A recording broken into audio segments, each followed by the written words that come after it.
اللہ جل سبحانہ کی حمد و ثنا کے بعد جو خالق کائنات بھی ہے اور مالک کائنات بھی ہے، جو کچھ اس نے چاہا وہی ہو کر رہا، جو وہ چاہتا ہے وہی ہوتا ہے، اور جو وہ چاہے گا وہی ہو کر رہے گا۔ بے پناہ درود اور بے پناہ سلام، بے حد محبتوں، عقیدتوں، الفتوں کے گجرے نچھاور ہوں حضور نبی رحمت، شفیع امت، رسول اکرم، نبی محترم،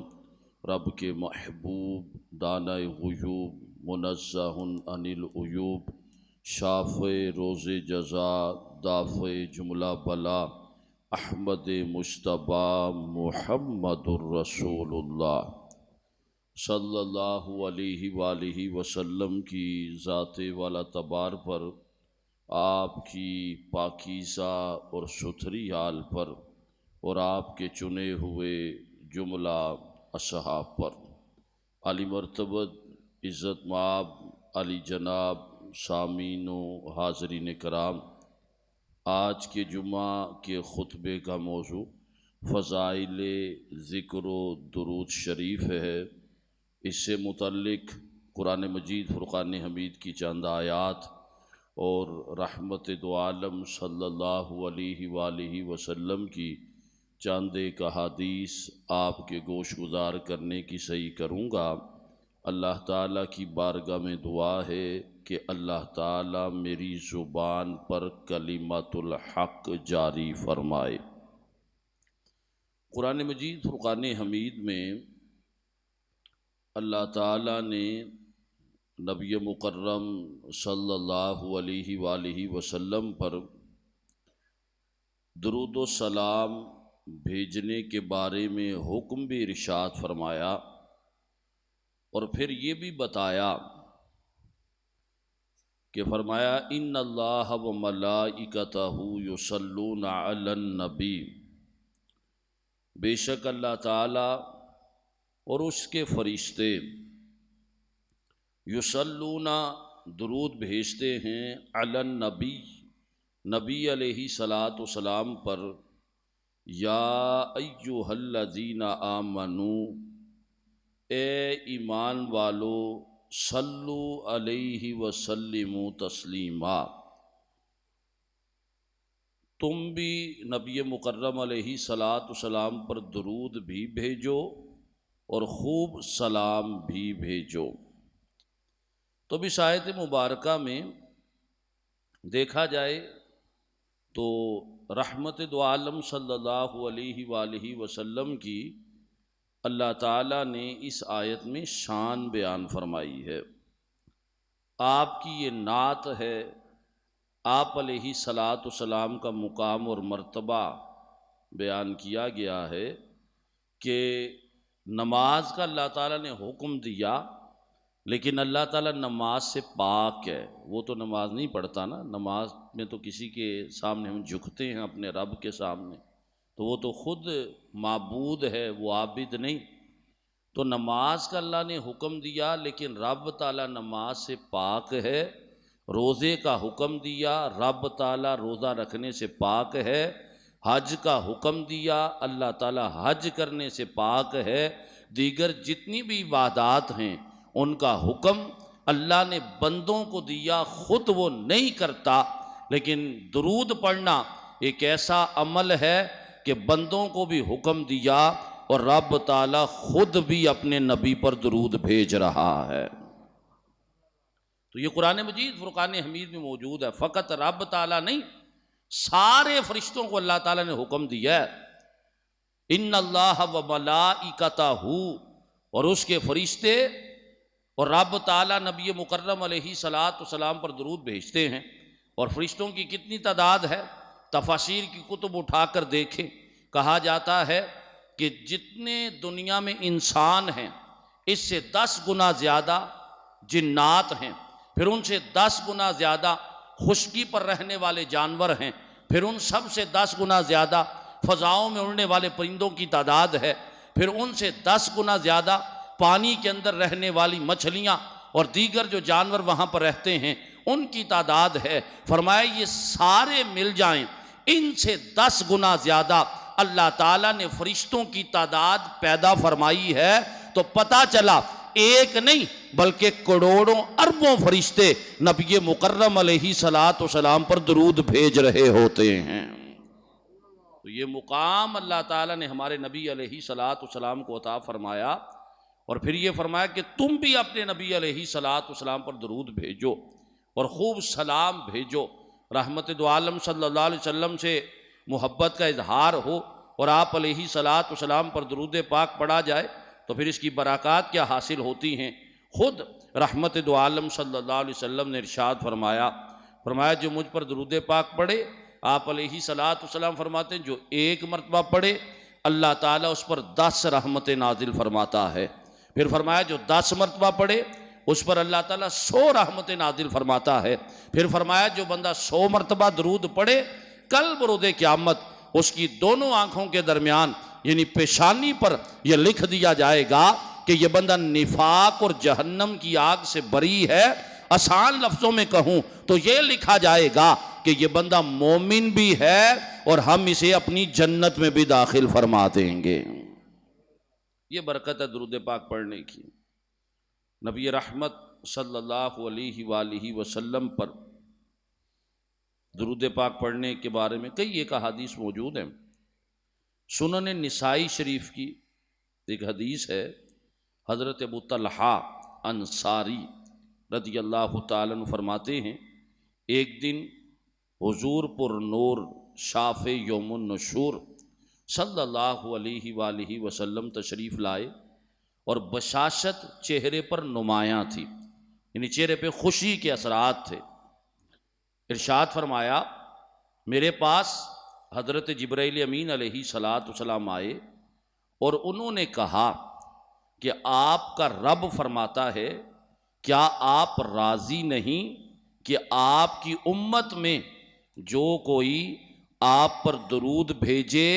تو میں اس پر 10 مرتبہ درود بھیجوں گا۔ پھر فرمایا اور آپ کی امت میں سے جو کوئی آپ پر سلام بھیجے تو رب تعالیٰ نے فرمایا، یعنی حضرت جبریل یہ بتا رہے ہیں کہ اللہ تعالیٰ کا یہ فرمان ہے، تو رب تعالیٰ یہ فرما رہا ہے کہ جو ایک مرتبہ سلام بھیجے تو اللہ تعالیٰ اس بندے پر 10 مرتبہ سلام بھیجے گا۔ اللہ تعالیٰ کی طرف سے ایک مرتبہ ہی بندے کو سلامتی حاصل ہو جائے تو یہی بڑی سعادت کی بات ہے، اور اللہ کی طرف سے جس پر ایک مرتبہ ہی رحمت کا نزول ہو جائے تو یہی بڑی سعادت کی بات ہے۔ اور درود پاک پڑھنے والے پر بار بار جب وہ درود پاک پڑھتا چلا جاتا ہے تو پھر اس پر یہ اللہ کی طرف سے رحمت نازل ہوتی ہیں۔ امام ترمذی نے ایک اور حدیث پاک کو نقل کیا، درود پاک کی فضیلت میں یہ حدیث ہیں، حضرت عبداللہ بن مسعود رضی اللہ تعالیٰ عنہ سے روایت ہے، حضور نبی اکرم شفیع معظم صلی اللہ علیہ وآلہ وسلم نے ارشاد فرمایا قیامت کے دن مجھ سے سب لوگوں میں زیادہ قریب وہ ہوگا جس بندے نے دنیا میں رہ کر مجھ پر زیادہ درود پڑھا ہوگا۔ تو جو قیامت کے روز اللہ تعالیٰ کے انبیاء کی قربت میں ہوگا اور بالخصوص رحمت دو عالم صلی اللہ علیہ وآلہ وسلم کی قربت میں اللہ تعالیٰ جسے جگہ عطا فرما دے وہ تو بڑی قسمت والا اور سعادت مند بندہ ہے کہ آپ علیہ السلام کو تو اذن ملے گا، آپ شفاعت کرتے چلے جائیں گے، اللہ تعالیٰ آپ کی شفاعت کی وجہ سے گناہ گاروں کو جنت میں داخل فرماتا چلا جائے گا۔ مزید احادیث رحمت دو عالم صلی اللہ علیہ وآلہ وسلم پر درود پاک پڑھنے کے بارے میں موجود ہیں۔ ہمیں کوشش کرنی چاہیے کہ ہم اپنا وقت فارغ اور بالکل فضول وقت نہ گزاریں، کسی جگہ پر بیٹھے ہیں تو ذکر اللہ کرتے رہیں، پھر ٹائم ملا تو رحمت دو عالم صلی اللہ علیہ وسلم پر درود پڑھتے رہیں۔ فضول اور لا یعنی گفتگو، لاغو گفتگو، اس کا فائدہ کوئی نہیں ہے، لیکن جس بندے نے اپنے وقت کو ذکر و درود میں گزار دیا وہ تو بڑی سعادت کی بات ہے۔ ہمارے اسلاف رحمہم اللہ تعالی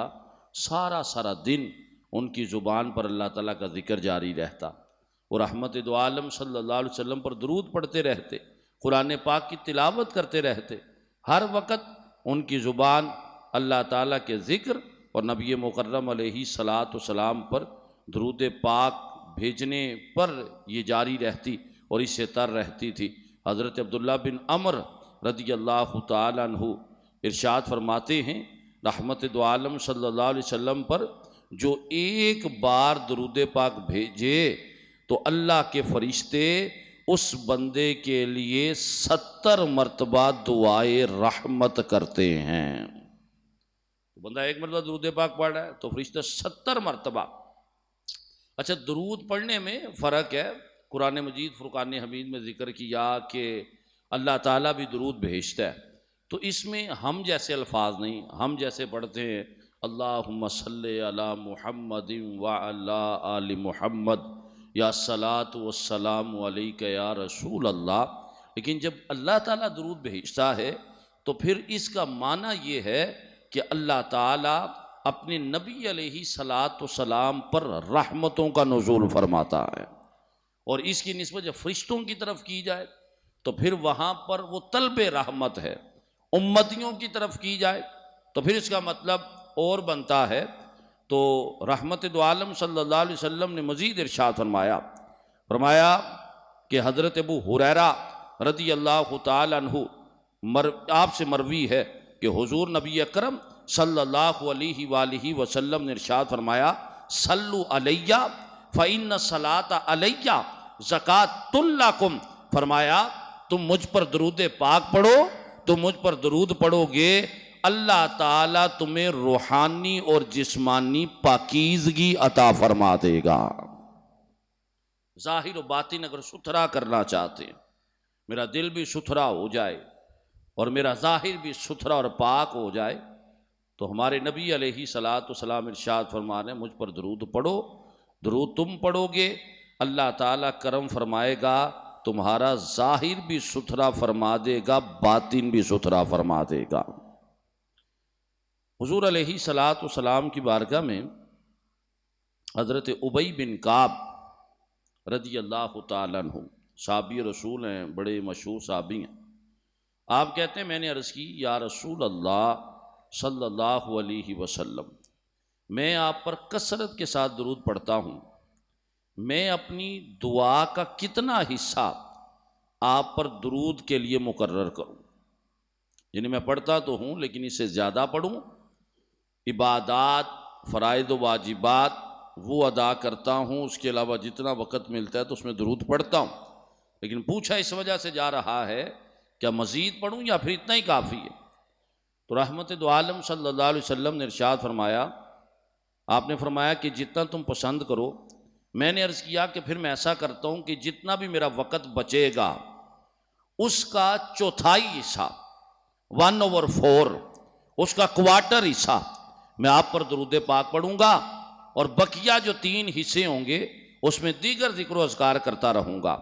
تو رحمت دو عالم صلی اللہ علیہ وسلم نے ارشاد فرمایا ٹھیک ہے، لیکن اسے کچھ بڑھا دو تو بہتر ہے۔ حضرت ابی بن کعب رضی اللہ تعالی عنہ پھر عرض کرنے لگے اللہ کے نبی علیہ الصلاۃ والسلام ٹھیک ہے، میں 3 حصے درود پڑھنے کے لیے، پھر کہا کہ آدھا حصہ، پھر حضور نے یہی ارشاد فرمایا، پھر آپ نے کہا کہ 3 حصے جو نفلی عبادات کرتا ہوں ان میں سے 3 حصے میں درود پڑھتا رہوں گا اور 1 حصہ دیگر عبادات جو نفلی ہیں وہ کروں گا۔ رحمت دو عالم صلی اللہ علیہ وسلم نے ارشاد فرمایا اگر اس سے بھی بڑھا دو تو بہتر ہے۔ حضرت ابی بن کعب عرض کرنے لگے اللہ کے نبی علیہ الصلاۃ والسلام، میں فرائض و واجبات کے بعد، سنن و مستحبات کے بعد جتنا وقت بچے گا وہ سارے کا سارا آپ پر درود پاک پڑھتا رہوں گا۔ تو رحمت دو عالم صلی اللہ علیہ وآلہ وسلم نے ارشاد فرمایا ابی بن کعب اگر تو ایسا کرنے والا بن جائے رب تعالیٰ تیرے غموں کو بھی دور کر دے گا اور اللہ تعالیٰ تیرے گناہوں کو بھی معاف فرما دے گا۔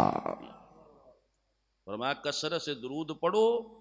اللہ تعالیٰ تمہارے غم بھی دور کرے گا۔ وَيُغْفَرُ لَكَ ذَنْبُكَ، اور اللہ تعالیٰ تیرے گناہوں کو بھی معاف فرما دے گا۔ تو کیسا پیارا عمل ہے، اور صحابی رسول کہہ رہے ہیں کہ میں کثرت کے ساتھ پڑھوں گا، ہر وقت پڑھتا رہوں گا۔ تو آپ علیہ الصلاۃ والسلام نے یہ نہیں کہا کہ وقت کم کیا جائے، بلکہ وقت بڑھانے کے بارے میں ارشاد فرمایا۔ فرمایا وقت بڑھائیں تو اس کی برکات آپ کو مزید حاصل ہوں گی، اور اس کی وجہ سے دعائیں بھی قبول ہوتی ہیں۔ ایک صحابی رسول رضی اللہ تعالیٰ عنہ روایت کرتے ہیں کہ میں نماز پڑھ رہا تھا اور حضور نبی اکرم صلی اللہ علیہ وآلہ وسلم، حضرت ابوبکر صدیق اور حضرت عمر فاروق رضی اللہ تعالیٰ عنہ کے ساتھ وہاں رونق افروز ہوئے۔ جب میں نماز پڑھ کر بیٹھ گیا تو پہلے میں نے اللہ تعالیٰ کی حمد و ثنا کی، پھر میں نے نبی مکرم علیہ الصلاۃ والسلام پر درود پڑھا، اور پھر اپنے لیے دعا مانگی۔ تو رحمت دو عالم صلی اللہ علیہ وسلم نے ارشاد فرمایا سل توتا ہو، فرمایا کہ اللہ کے بندے تو نے نماز ادا کی، اچھا عمل کیا، پھر تو نے اللہ کا ذکر کیا، اور پھر مجھ پر درود پاک پڑھا، تو حضور آگے سے ارشاد فرما رہے ہیں تو دعا کر، اللہ تعالیٰ اس عمل کی برکت سے تمہاری دعا کو بھی قبول فرما لے گا۔ یعنی دعا کا بھی یہی طریقہ کار ہے کہ بندہ اللہ تعالیٰ کا ذکر کرے، رحمت دو عالم صلی اللہ علیہ وسلم پر درود پڑھے، اب اللہ کی بارگاہ میں بندہ دعا کرے تو اللہ تعالیٰ دعا قبول فرماتا ہے۔ حضرت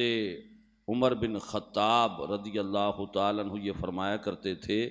فرمایا کہ اپنی دعا سے پہلے بھی درود پڑھو، دعا کے اختتام پر بھی درود پڑھو۔ وجہ یہ ہے کہ درود اللہ تعالیٰ ہر پڑھنے والے کا قبول کرتا ہے، جب اول آخر قبول ہو جائے گا تو درمیان میں جو دعا ہے وہ بھی اللہ تعالیٰ قبول فرما لے گا۔ تو اس وجہ سے جب دعا مانگی جائے تو ابتدا میں بھی درود پاک پڑھ لیا جائے اور انتہا میں بھی درود پاک پڑھ لیا جائے۔ پھر نبی مکرم علیہ الصلاۃ والسلام نے مزید ارشاد فرمایا یوم جمعہ کو جو درود پاک پڑھیں تو اس کی زیادہ برکت ہے، زیادہ فضیلت ہے، اور اس کے علاوہ درود پاک پڑھنے کے کچھ آداب بھی ہیں۔ جمعے کو درود پاک پڑھنے کے بارے میں ایک حدیث پاک سماعت فرمائیں، اور اس کے بعد میں اپنی گفتگو وائنڈ اپ کرتا ہوں۔ حضرت اوس رضی اللہ تعالیٰ عنہ روایت کرتے ہیں کہ رحمت دو عالم صلی اللہ علیہ وسلم نے ارشاد فرمایا تمہارے دنوں میں سے جمعہ کا دن سب سے افضل ہے، اور اس میں حضرت آدم علیہ السلام کو پیدا کیا گیا، اور اسی میں ان کی روح قبض کی گئی، اور اسی میں سور پھونکا جائے گا، اور اسی میں سب بے ہوش ہوں گے، اور اسی روز مجھ پر کثرت سے درود بھیجا کرو، کیونکہ تمہارا درود پڑھنا اس دن مجھ پر پیش کیا جاتا ہے۔ تم درود پڑھو گے تو فرشتہ مجھ تک پہنچائے گا۔ تو جمعہ کے دن رحمت دو عالم صلی اللہ علیہ وسلم نے زیادہ تاکید فرمائی کہ درود پاک پڑھا جائے۔ تو زہ نصیب کہ ہم فضول باتوں کو چھوڑ کے، لا یعنی کاموں اور گفتگو کو چھوڑ کے، اور موبائل پر جو وقت ضائع کرتے ہیں اسے چھوڑ کر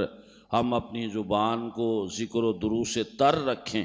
تو اس کی برکات حاصل ہوں۔ نہ صرف خود بلکہ اپنے بچوں کو بھی یہ تعلیم دینی چاہیے کہ بیٹا فضول باتیں نہ کی جائیں، بلکہ یا تو ذکر خدا کیا جائے یا پھر ذکر مصطفیٰ کیا جائے۔